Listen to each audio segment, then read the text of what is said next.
नमस्कार दोस्तों, राधे राधे, जय श्री कृष्णा। दोस्तों, मैं वंदना भोजक चैनल से आप सभी का हार्दिक अभिनंदन करता हूं। आपका बहुत बहुत स्वागत करता हूं। दोस्तों, आज ज्योतिष के अनुसार स्त्री के कुंडली के छठे भाव के बारे में हम बात करेंगे।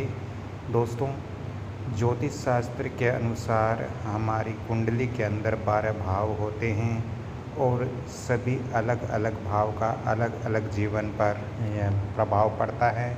दोस्तों, कुंडली का जो प्रथम भाव होता है, पहला भाव होता है, वो लगन कहलाता है और पहला, चौथा और सातवां और 10वां भाव कुंडली का केंद्र भाव कहलाता है। दोस्तों, आज हम बात कर रहे हैं स्त्री की कुंडली यानी महिला की कुंडली के छठे भाव के बारे में।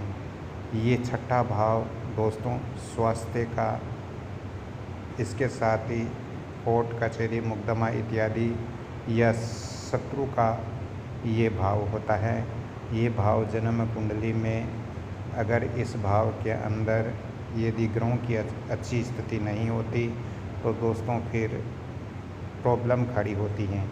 आज हम बात करेंगे स्त्री कुंडली के छठे भाव के बारे में। तो दोस्तों, ज्योतिष शास्त्र के अनुसार जिस स्त्री की कुंडली के अंदर छठे स्थान में दोस्तों शनि, सूर्य, राहु, केतु, गुरु अथवा मंगल, इनमें से कोई भी ग्रह हो, वो यदि छठे भाव के अंदर बैठा हुआ है तो ऐसी स्त्री दोस्तों सदा आचरण करने वाली होती हैं, बहुत ही गुणवान और सुशील स्त्री होती हैं।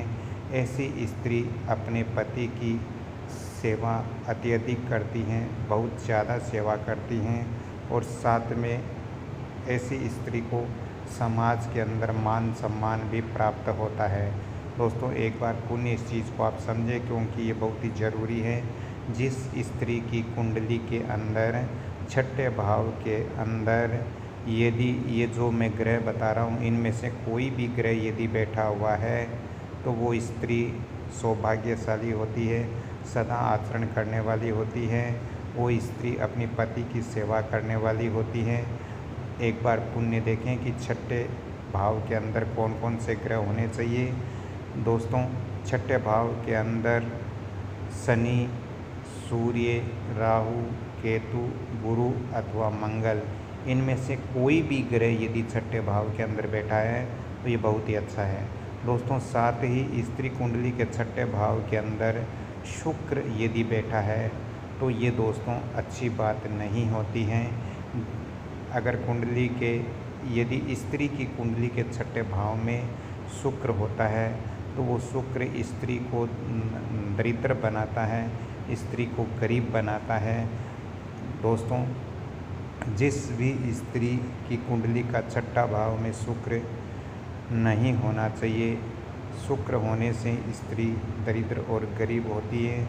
इसलिए यदि किसी स्त्री की कुंडली में छठे भाव में शुक्र है तो उस स्त्री को फिर शुक्र का नग इत्यादि अपनी अंगुली के अंदर धारण करना चाहिए या फिर शुक्र का जाप इत्यादि करना चाहिए, जिससे उनकी जो गरीबी है, जो दरिद्रता है, वो कुछ कम हो जाती है।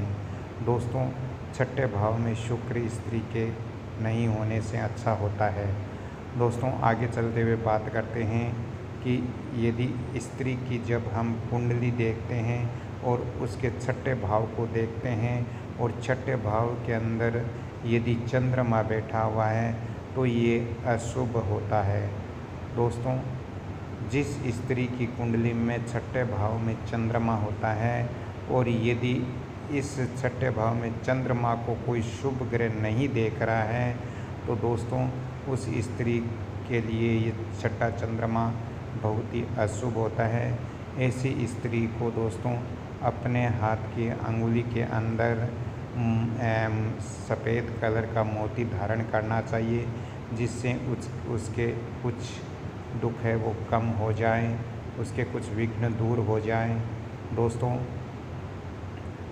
स्त्री की कुंडली को हम जब देखते हैं और उस कुंडली का जब छठा भाव देखते हैं और उस छठे भाव के अंदर यदि दोस्तों बुध ग्रह बैठा हुआ है तो ये भी अच्छी बात नहीं होती ज्योतिष शास्त्र के अनुसार, क्योंकि जिस स्त्री की कुंडली में छठा भाव रहता है वो स्त्री प्रतिदिन कलह कलेश करने वाली होती हैं, हर समय लड़ाई झगड़ा करने वाली होती हैं, उनका स्वभाव भी अच्छा नहीं होता है। दोस्तों, स्त्री की कुंडली में कभी भी छठे भाव में बुध ग्रह नहीं होना चाहिए। यदि छठे भाव या छठे घर के अंदर बुध ग्रह है और इस ग्रह को कोई शुभ ग्रह की दृष्टि नहीं मिल रही है तो ऐसी स्त्री हमेशा ही लड़ाई झगड़ा और कलह कलेश का माहौल रखने वाली होती हैं। दोस्तों, स्त्री के छठे भाव में बुध होने से उनका स्वभाव, उनका चाल चलन भी ज्योतिष के अनुसार अच्छा नहीं माना गया है।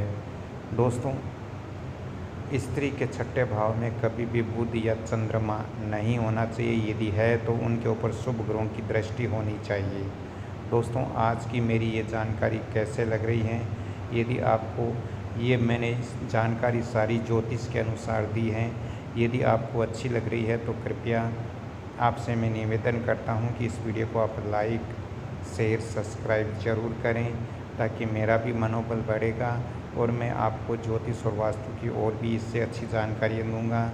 पहले भी मैंने इस वंदना भोजक चैनल और कमल किशोर भोजक चैनल पर बहुत ज़्यादा ज्योतिष और वास्तु के वीडियो डाल रखे हैं, वो आप देखिए। आपको ज्योतिष और वास्तु की अनेक प्रकार की जानकारियाँ इस कमल किशोर भोजक चैनल और वंदना भोजक चैनल से आपको प्राप्त होगी।